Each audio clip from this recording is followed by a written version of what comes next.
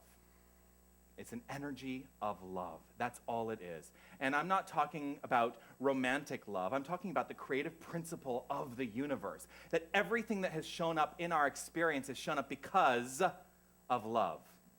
And so let's allow that to be the point of view that we take today, right here and right now. To tell us a little bit more about that is our practitioner of the day. And I'm so grateful that I get to say practitioner of the day and no longer practitioner student, practitioner intern, practitioner candidate. We now have more licensed practitioners within the center, and I'm so grateful for all that they bring and share with this community. And today, to share with us her words of wisdom and her infinite inspiration, please welcome to the lectern Lena DeSanto.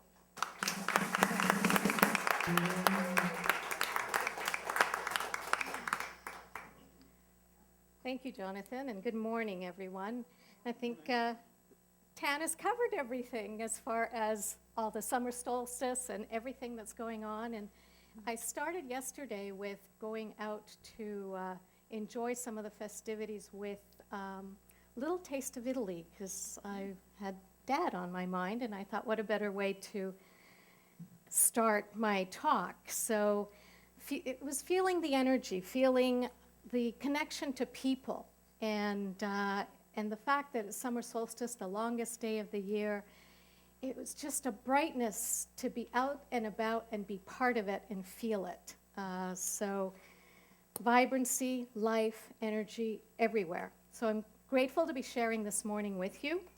And when I was reflecting about what I would talk about today, I felt a nudge. And it was like a tap on my shoulder. And the tap on my shoulder was like, well, last time you talked at the center, it was Mother's Day. Huh, lucky you, it's Father's Day. Don't I get equal billing? And I'm like, oh, okay, so Father's Day it is. And my father's been gone for over 40 years. He transitioned very young. However, the messages that he spoke live on within to this very day.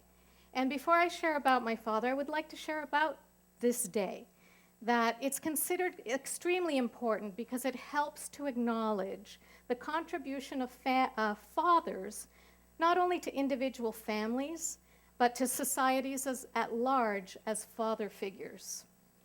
And many of people around may not have their own children, but they are father figures. And it gives children the opportunity to express love and respect their fathers. The sentiment also goes a long way in strengthening father-child relationships and the emotional development of a child. So Sonora Dodd from Spokane initiated the idea of celebrating Father's Day. Her father single-handedly raised her and 5 siblings after the death of her mother during childbirth. She felt that since there was a Mother's Day, there should also be a corresponding Father's Day. The first Father's Day that was recognized was 1924 by President Calvin Coolidge. And then in 1972, President Richard Nixon established a permanent national observance of Father's Day to be held the third Sunday of June. Traditionally, only mother was regarded as the sole nurturer of a child. The role of father was often relegated to secondary status as compared to mother. And today, we know that father is equally important. Children depend on their fathers for their spiritual, emotional, physical, financial, and social well-being. For daughters, father is the ideal man. He's the ideal man in the world and also the first man they adore. And for sons, father is an idol and the strongest man they aspire to emulate. I'm sorry, I'm getting a little bit choked up, but as I think of my father, I remember that he was the world to me. He introduced me to singing and playing the accordion. He taught me to dance while standing on his feet. He showed me joy and laughter and his sense of humor. He passed along his full head of curls. But most of all, His positive words and belief in me kept me going through my life even after he was gone.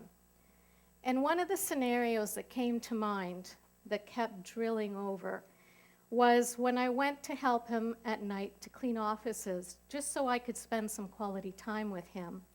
I was about 12, and I remember seeing the large offices in the bank with the silver plaques outside the office and the name of the individual.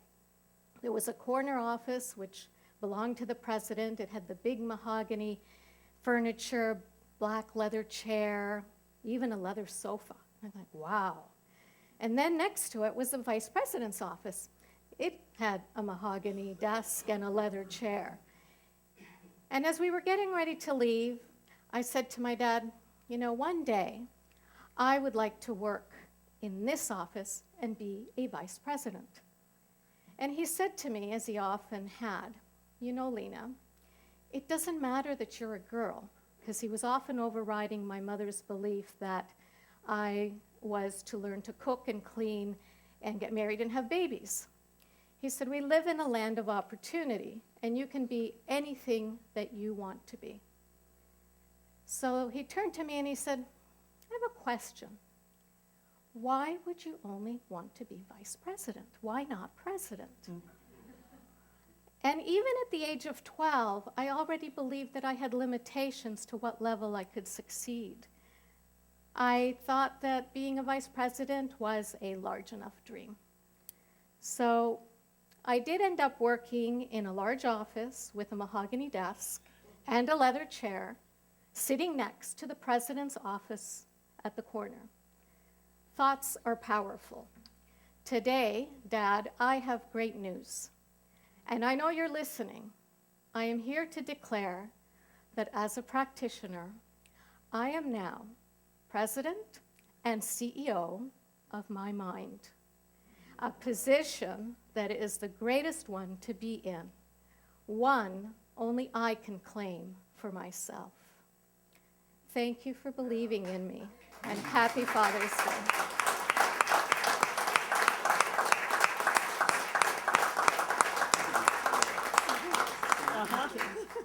So the affirmation for today is, and I'll say it once, and I invite everybody to say it twice with me. Put your hands on your heart and really feel it. Today, I live my full potentiality from a place of love, wisdom, and joy. Okay, together? Today, I live my full potentiality from a place of love, wisdom, and joy. One more time with feeling.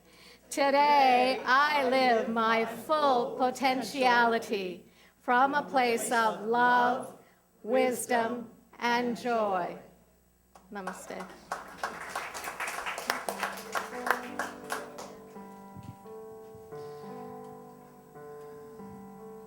That was spectacular.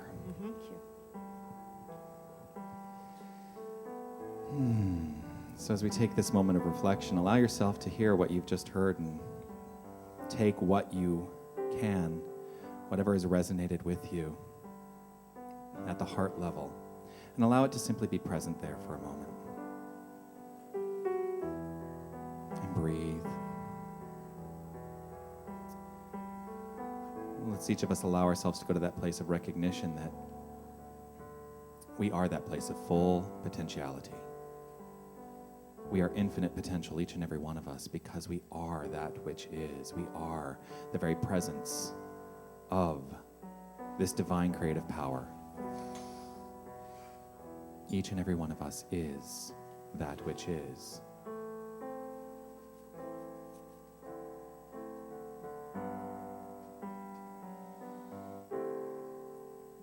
Be still and know that I am God. Be still and know that I am. Be still and know that I am God. Be still and know. Be still and know that I am God. Be still and know that I am. still and know that I am God. Be still and know. I am opening. I am opening.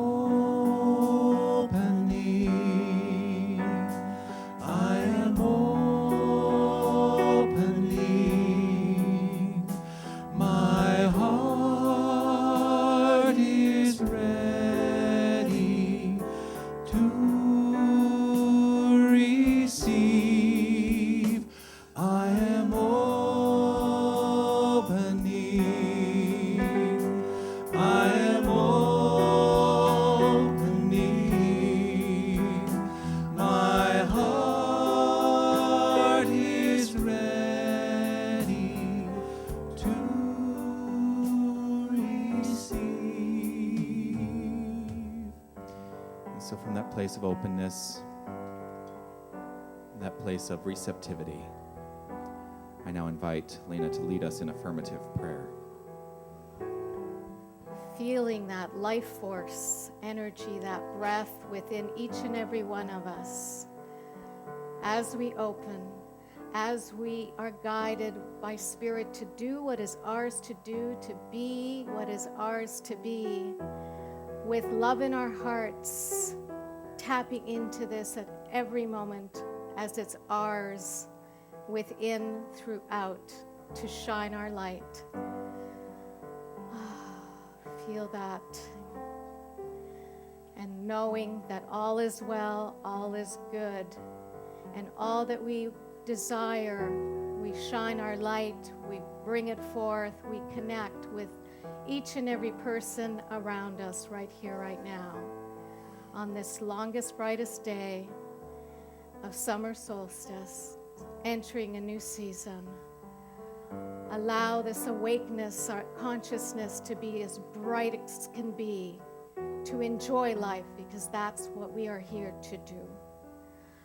I allow these words to resonate, I let them go to the law of mind, to say yes to all of it and beyond. And I know that my word spoken is done, and I let go, and together we say, and so it is.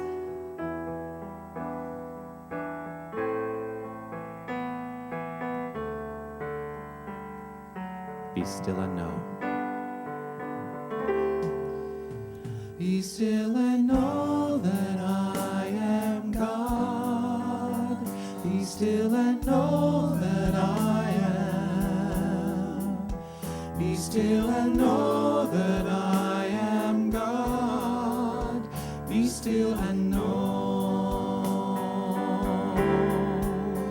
Be still and know that I am God. Be still and know that I am. Be still and know that I am God. Be still and know. Be still and know.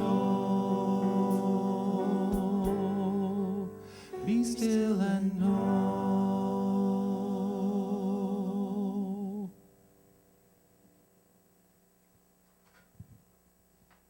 Thank you, Lena.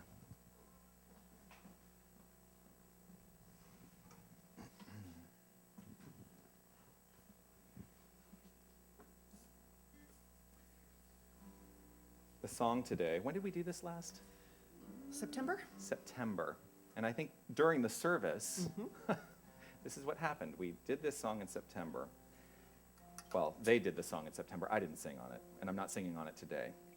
That was kind of supposed to be a joke. Nobody laughs at my jokes anymore.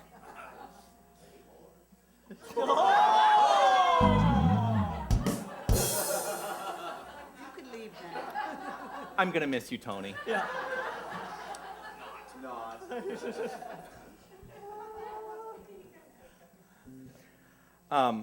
So we sang this, they sang this song, Pierre sang this song, and I loved this song. I don't really recall really ever having heard it before you sang it, although it is by a band that I enjoy. And during that service, I said, oh, that's a great song, we should do it on Father's Day. and I'm grateful that they remembered that, because I didn't. Anyway, here with a song called The Riddle, please welcome Pierre Gautreau and the Queen Street Band.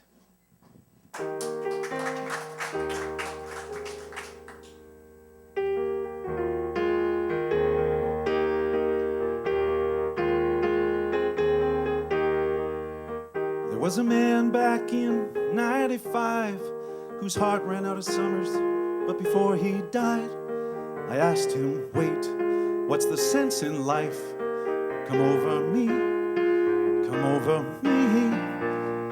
He says, son, why you gotta sing that tune? Catch a Dylan song or some eclipse of the moon. Let an angel swing and make you swoon, and you will see, you will see.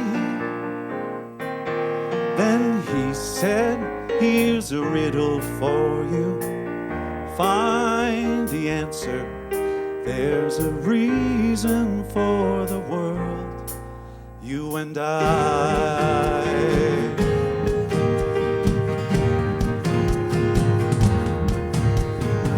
Picked up my kid from school today.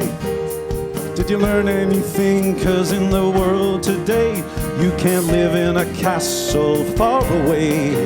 Now talk to me, come talk to me. He says, Dad, I'm big, but we're smaller than small. In the scheme of things, well, we're nothing at all. Still every mother's child sings a lonely song. So play with me, come play with me. Then he said, here's a riddle for you. Find the answer. There's a reason for the world, you and I said, son, for all I've told you, when you get right down to the reason for the world, who am I? There are secrets that we still have left to find. There have been mysteries from the beginning of time. And there are answers we're not wise enough to see. He says you're looking for a clue. I love you free.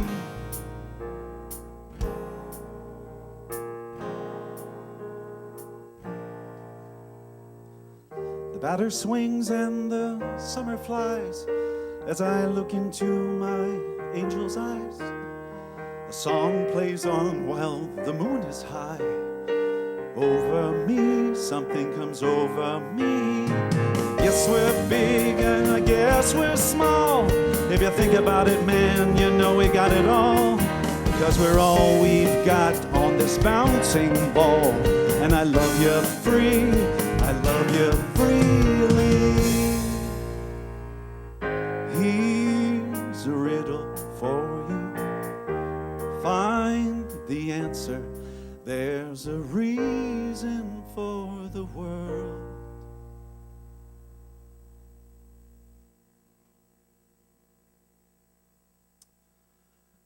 You and I.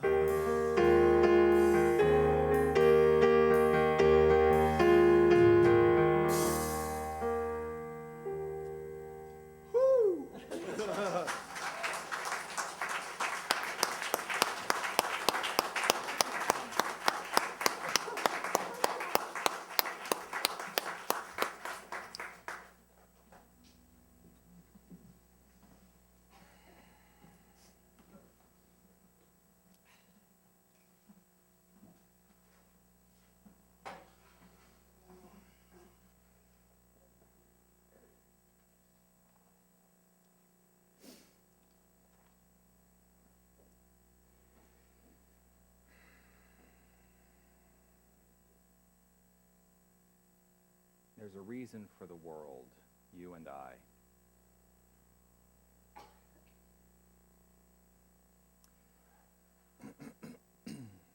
This has been a rough week, actually. It's been a very, my mind is reeling. It's been a very rough week. in terms of what's happening in the world. And I mean, I don't know if you all read what I wrote in the Friday email. I mean, it was a pretty long, open letter. And it really is what I feel. And that's the reason that we are here. What I wrote in that letter is the reason we are here. I got a couple things that are going on today that I want to kind of frame today's talk around. First of all, I'm going to do a little bit of teaching, which I don't typically do. I'm going to teach a little bit about the way we teach the philosophy. And in doing that, I'm going to talk about some experiences that have happened for me this past week that are all kind of tied into this idea and the idea of what the talk is about, which is the lens. And that'll all become clear. One of the things I love about this song is, and this is true of a lot of Five for Fighting. That's the band that does it, Five for Fighting. One of the things that is great about their music is they tell great stories. They tell great stories through their music. It's really, for my feeling, my taste, very fine storytelling music. Not all music tells great stories. In fact, a lot of what we hear on the radio, not great stories. Really not good stories. It's great storytelling music. And I was telling Fran, there's a Broadway composer, Stephen Schwartz, who wrote Godspell. He wrote Wicked, who actually, because of his love for this particular band, has gone and done a couple of collaborations with them and has got some great music that they've done together.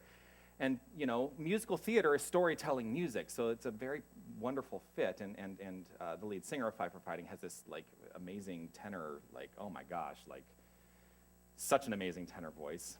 And it just always lands in a beautiful way. And I'm so grateful to you, Pierre, for bringing yourself to that and that experience for each and every one of us. Because at the end of the day, if we're not bringing ourselves to our art, and we are all artists, whether you think you're an artist or not, we are all artists. If we're not bringing ourselves to our art, then what are we doing it for? And ultimately, that's the reason that we're here, you and I. So the teaching part of this is we teach only two things in this philosophy. You've heard me say it a gazillion times. And so now I'm going to put some of my practitioners on the spot. Oh, Fred, what is one thing we teach in this philosophy? God is all there is. God is all there is. God is all there is. There is nothing other than God. That's it.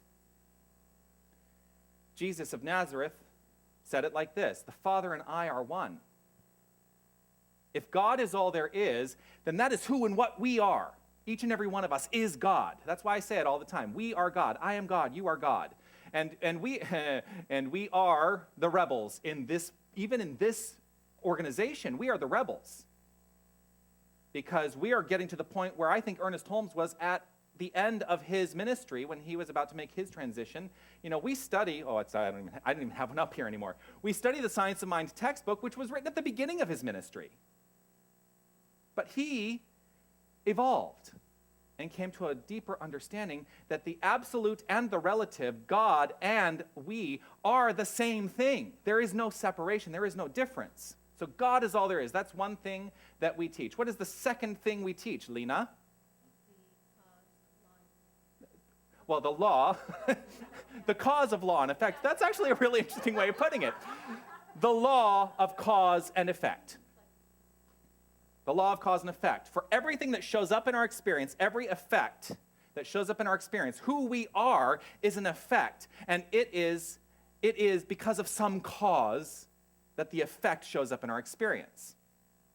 So, everything, 100% of it that we experience, all the circumstances of life, my wall, that I love to talk about as God, because the wall is God too, it's all the effect, and there is some cause behind it.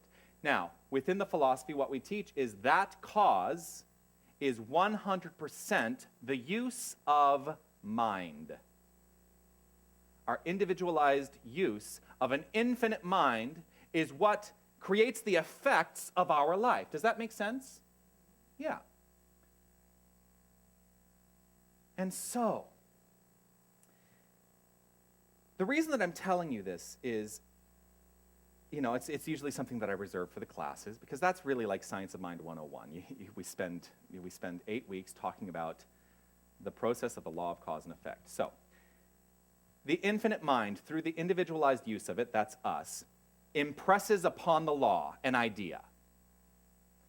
And the law corresponds perfectly 100% of the time to create the effect in our experience. And so, it begs this question: what are you creating in your life? What are you creating in your life? What are the things that you are thinking, believing, feeling that are showing up in your life? And do you want to know how you know what those things are? Have a willingness to look at your life. Don't bury your head in the sand.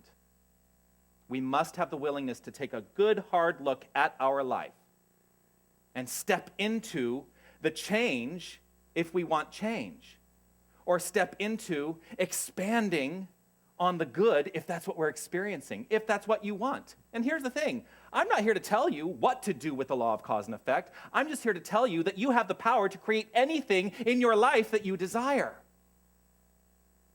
Anything. Anything. So long as it does not violate the natural laws. I'm not up here telling you, even though I think if someone with a powerful enough mind wanted to, they could do this. I'm not telling you that you can escape the law of gravity. Even though we utilize gravity to send rocket ships into outer space. We have the power to create anything we desire. And I think we underestimate that power far too frequently, and we devolve ourselves into the nitty-gritty base details of life. And we start to think that those things out there take precedence in our own mind. The things that we don't want take precedence in our own mind. And as a result, because the law of cause and effect is exacting, what we are thinking is showing up in life. If we're looking at that and saying, oh, that's not so much fun, but we keep our focus on that, which is not so much fun, we keep it in mind, and so what do we create? More of that. We create the circumstances of that. Tell them I'll call them back. Okay, so now I have to... So here's the funny thing. One of the things that I was taught in ministerial school, and it's not, don't worry, it's not a big deal, is that whenever a cell phone goes off, don't ignore it. I don't know why I was taught that in ministerial school, but just don't ignore it. So I make a little joke, and there you are. Because inevitably, it'll be my cell phone that goes off next.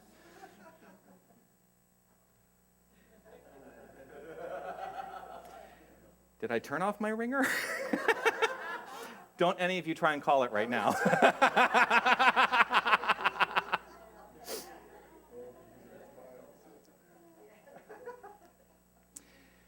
Now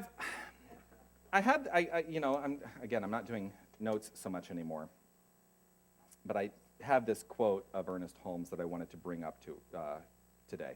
Life is a mirror, reflecting to us as conditions the images of our thinking. There's the whole philosophy in a nutshell. Life, the life we are experiencing, our expression as God in this world, is a mirror reflecting back to us the conditions of our life because of our thinking. What we are thinking is showing up in our experience. There you are. You need to know. You don't need to know anything else. You don't need to know anything else. Once you grasp that concept, now what? What are you going to do with it? What are you going to do with it? Now, there's another consideration that I've had around this idea, and it was an interesting moment,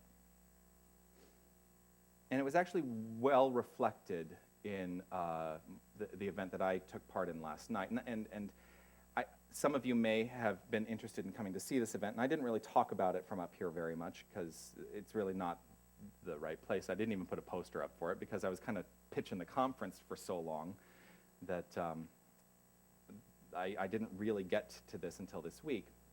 And that is, I do sing with Forte, the men's choir here in Toronto, and we had our spring concert last night. And it was a really interesting, very kind of different concert than I've performed in with them in the past. And the reason that it was different is because we did not have a musical director dictating to us which songs we were going to sing.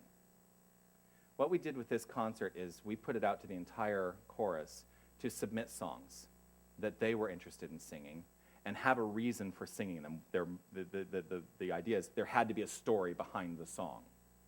And so many of us submitted songs, and we wrote why we were submitting the song, what the story was around that song. And there was an interesting thing that happened over the course. I mean, we've been rehearsing this concert since March, and we were learning the music. But none of us were knowing the stories or why we were singing the particular music we were singing. And it was a very eclectic concert. You know, everything from traditional hymns to pop music to musical theater to even, we even sang the theme song to Wonder Woman.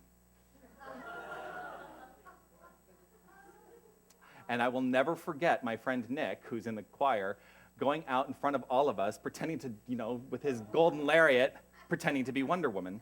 It was part of his story. There's a whole reason around that. And what was very interesting to me was how very different the songs were once we heard the stories.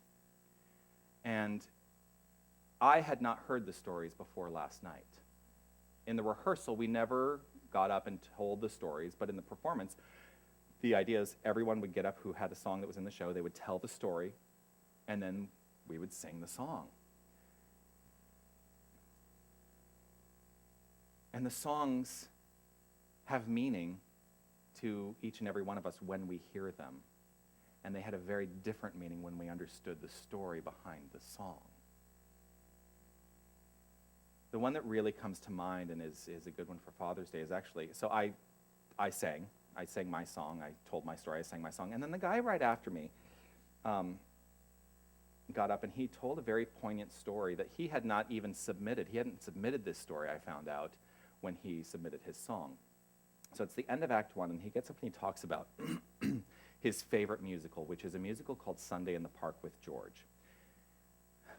People know, yeah, I know, and the funny thing is, that's my favorite musical of all time.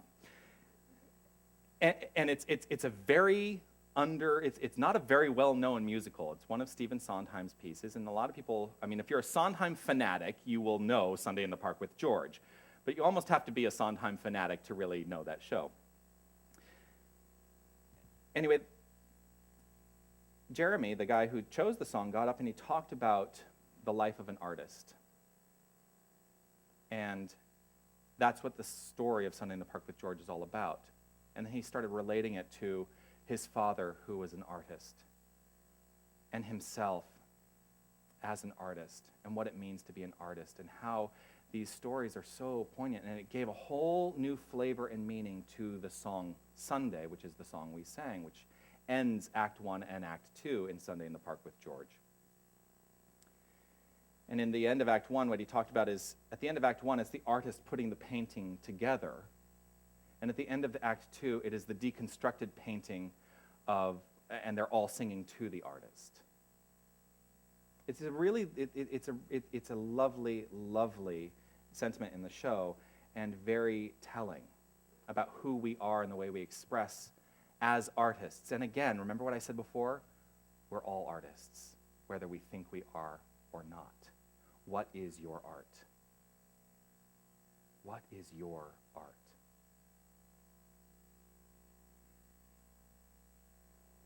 So, I hear Jeremy's story, and I have such an emotional response to it, because this is music that I love, and it changed for me because I was now seeing the story through a new lens. Everything that we experience, everything in life, all the circumstances of our lives are seen through a particular lens at any given point. And the lens is constantly shifting. It's constantly shifting. If life is a mirror reflecting back to us that what we are thinking as the conditions of our lives, that which we are thinking as the conditions of our lives, mirrors can be utilized like lenses too. And whether a mirror is convex or concave, you can focus that light to have a different experience, to bend the light so that you see life in a different way. It's like those mirrors, that many women and gay men have in their bathrooms, that, the magnifying mirrors. And so you are either magnifying or demagnifying whatever it is that you are putting out there based on the lens that you have created by the use of your mind. Because the conditions are subject to everything that you're thinking. So what are you going to create today? Are you going to create based on joyful thoughts? Or are you going to create based on reactionary thoughts that may not support the joyful expression of life?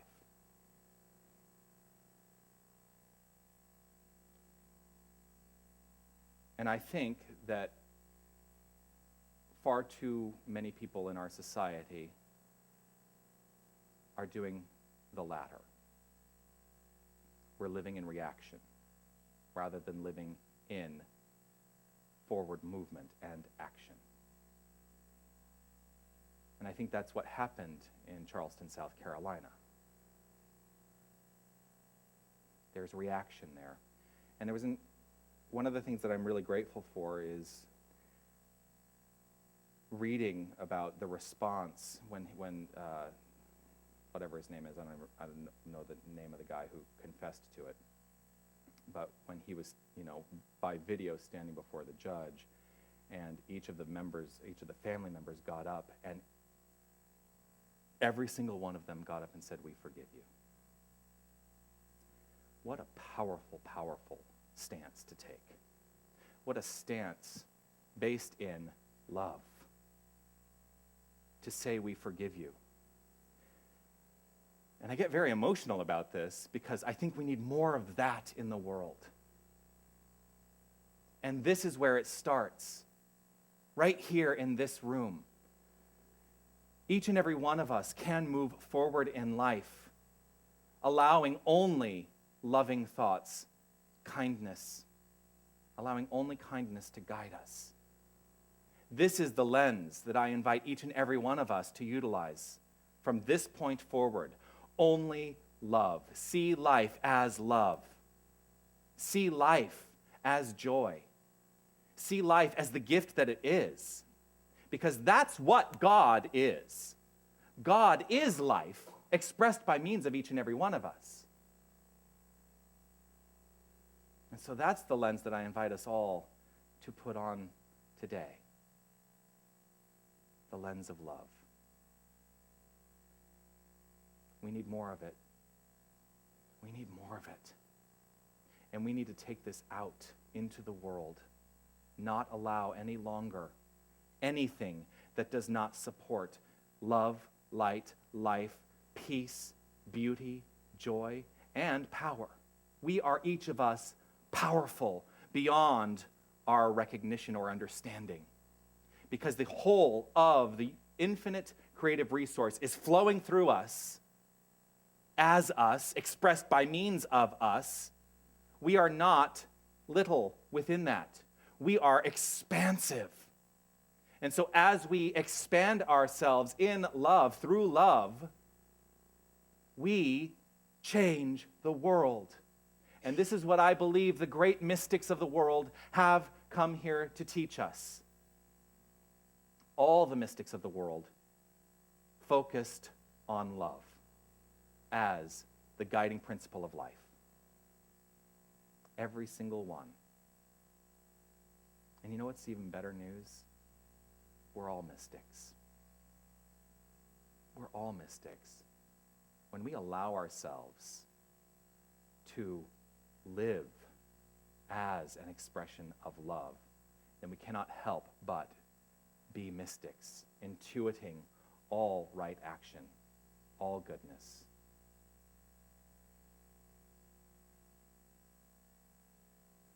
And so take a breath.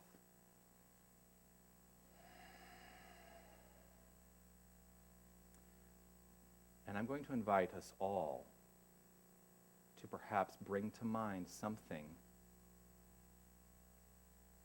that may be weighing heavily on our hearts, perhaps that we have not been willing to forgive, and allow the lessons that we've experienced this week to lead us to that place of forgiveness. So if there is something in your heart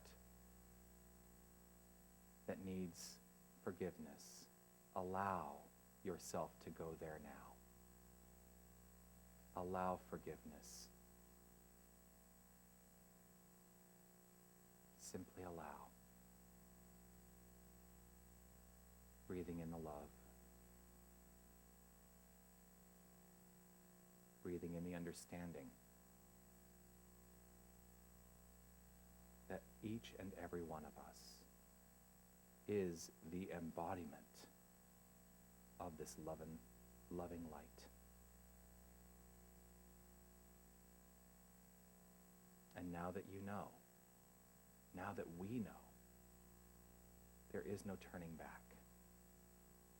That's the truth.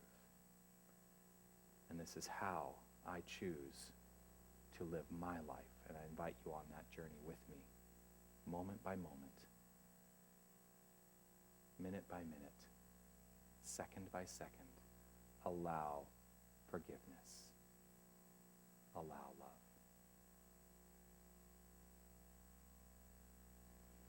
Namaste.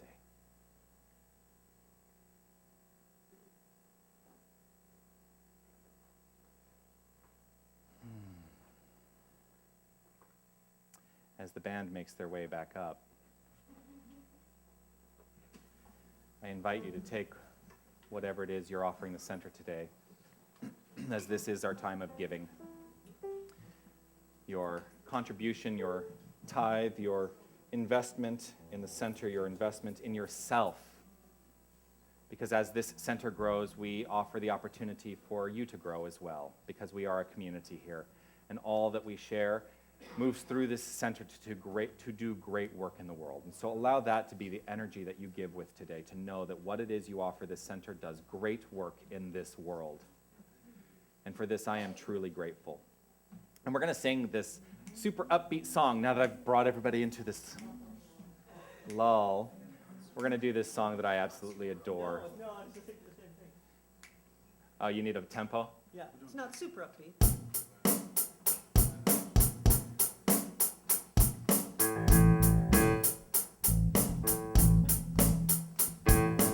The baskets are going to go around, and we're just going to express our gratitude. And if you feel like standing, because I know Marge does.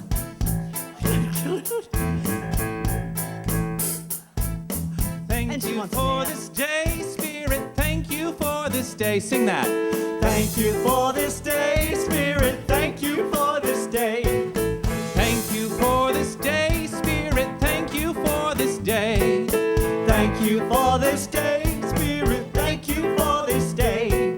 This healing, this healing, this healing day. This healing, this healing, this healing day. This healing, this healing, this healing day. This healing, this healing, this healing day. And so I usually ask from among you what there is to be thankful for, but I have an idea today of something that I am thankful for, and I have to see how it's going to work out. Thank you for this lens, Spirit. Thank you for this lens. Thank you for this lens, Spirit. Thank you for this lens. Thank you for this lens, Spirit. Thank you for this lens. Thank you for this lens, Spirit. Thank you for this lens. This loving, this love.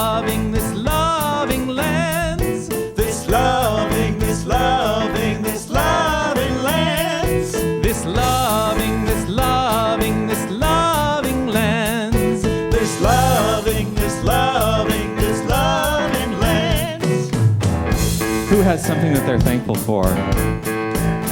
Friends? Our friends.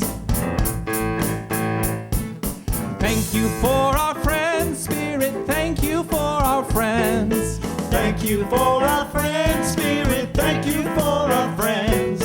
Thank you for our friends, Spirit. Thank you for our friends. Thank you for our friends, Spirit. Thank you for our friends. Our beautiful, our beautiful, our beautiful friends. Our beautiful, our beautiful, our beautiful friends. Our beautiful, our beautiful, our beautiful friends. Our beautiful, our beautiful, our beautiful friends.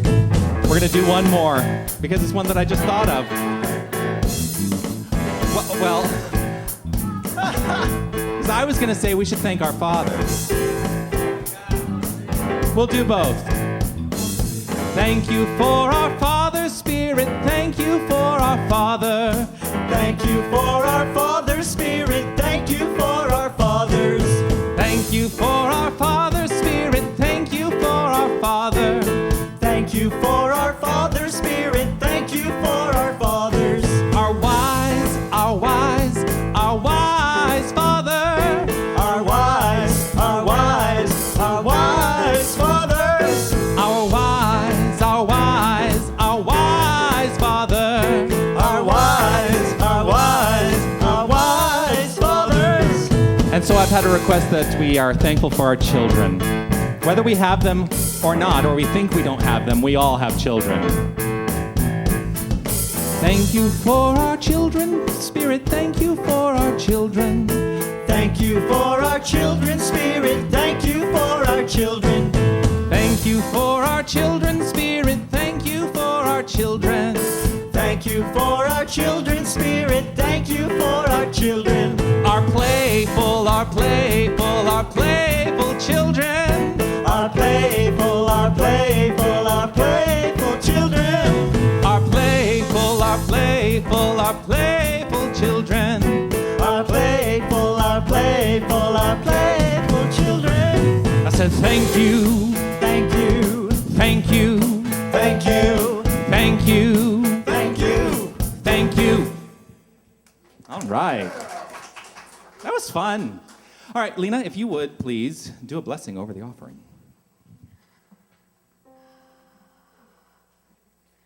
Yes, thank you. Thank you for this currency that's given from a place of love from each and every one here present and online.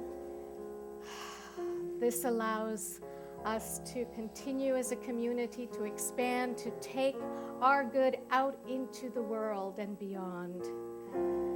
And it allows each of us to prosper individually as well. As we give, we receive, and the flow continues on and upward. My word spoken is done. I allow it to go to the universal law of mind to say yes to all of this expansion, evolution, this light that surrounds each and every one of us, that is us. Breathing into that with much gratitude and thanks. I let it go, I let it be so. And together we say, and so it is. Thank you, Lena.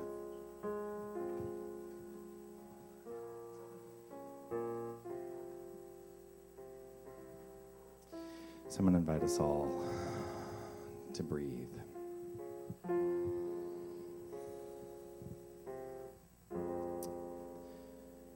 This chant is one that is new to our Sunday, although we did it during the conference. And as we utilize this chant, it's very simple.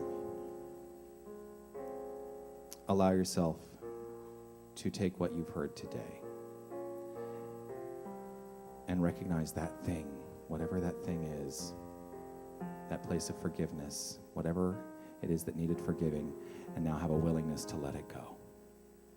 Because whatever that was no longer serves you. You are now a new person, a new expression of this divine energy, a new expression of love. For life is a mirror, reflecting to us as conditions the images of our thinking. And so let's let that thinking be grounded in love.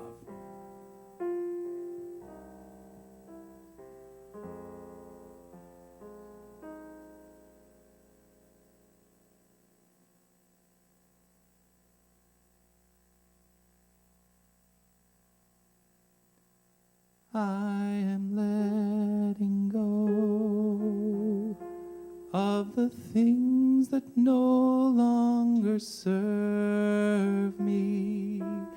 As I'm letting go, I am healed, I am made whole. I am letting go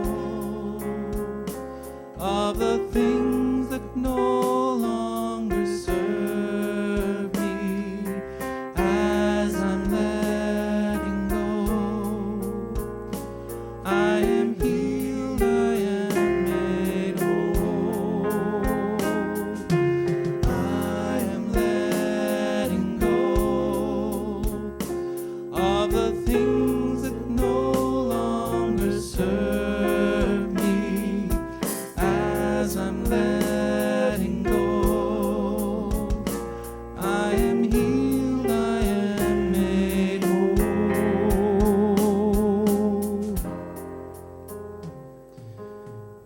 So I allow the release of anything that no longer serves to be the point of creation in my life, right here, right now. For I know that there is only one power, one presence.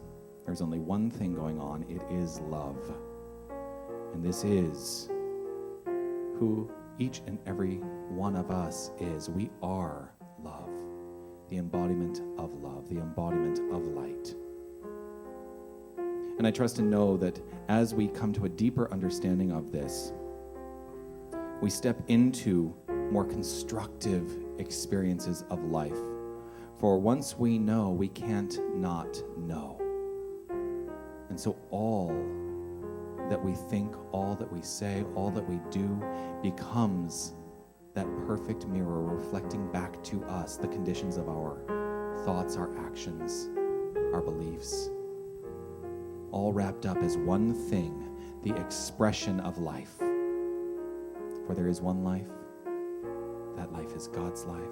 That life is perfect. That life is my life now. That life is the life of each and every one of us, right here, right now. And so I allow what needs to be, to be. For there is something good in this experience today. I trust and know that each and every one of us takes it with us, whatever it is that has resonated with us today.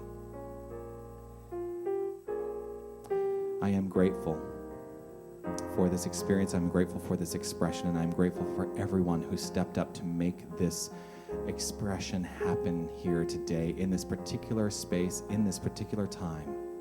I'm grateful for Helen and Fred, our board members on duty today.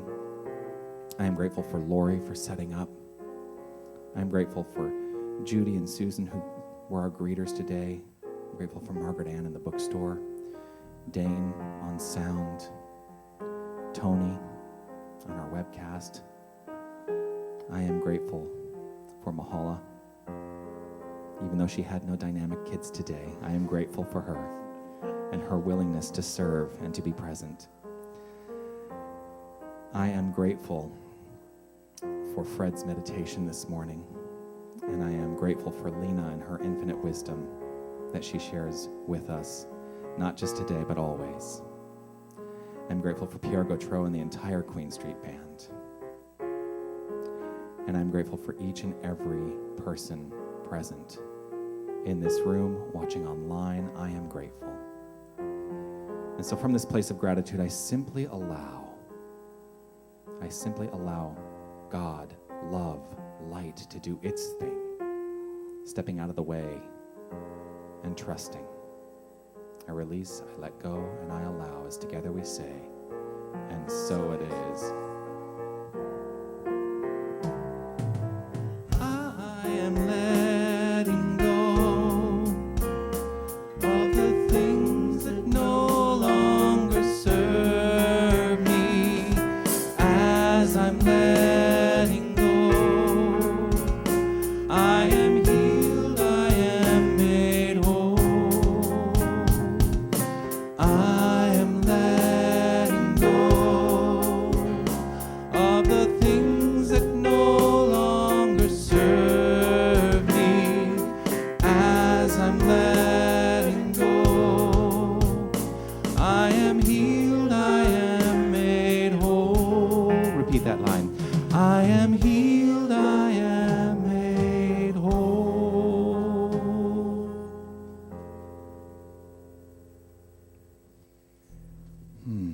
all so much. And in a very fitting end to our service today, we're going to take it out into the street with I Can See Clearly Now through those beautiful lenses of love. I'm grateful to all of you for your presence here today. I'm grateful. You guys ready? Yeah. All right. Have a great week, everyone.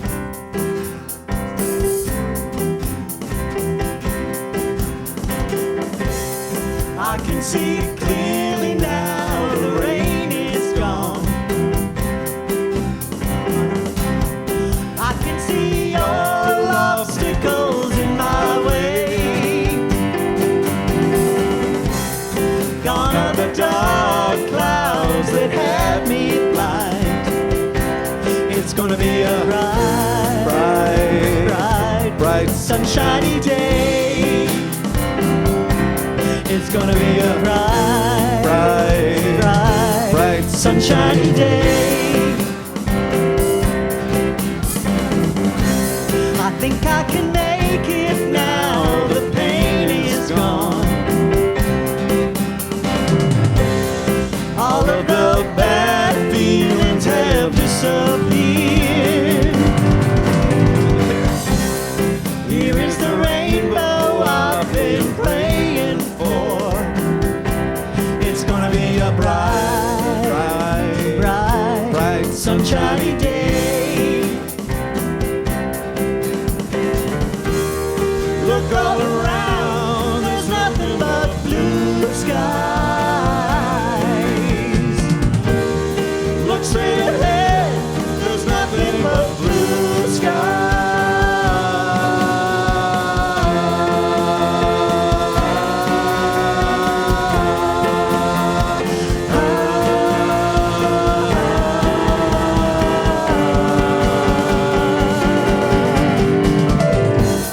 I can see clearly now, the rain is gone.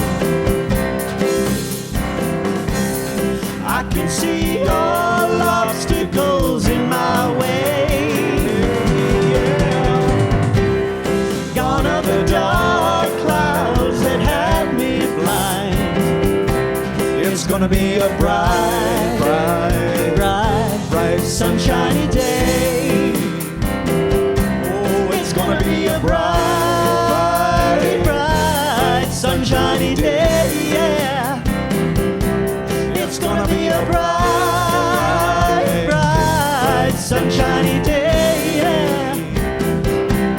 It's gonna be a bright,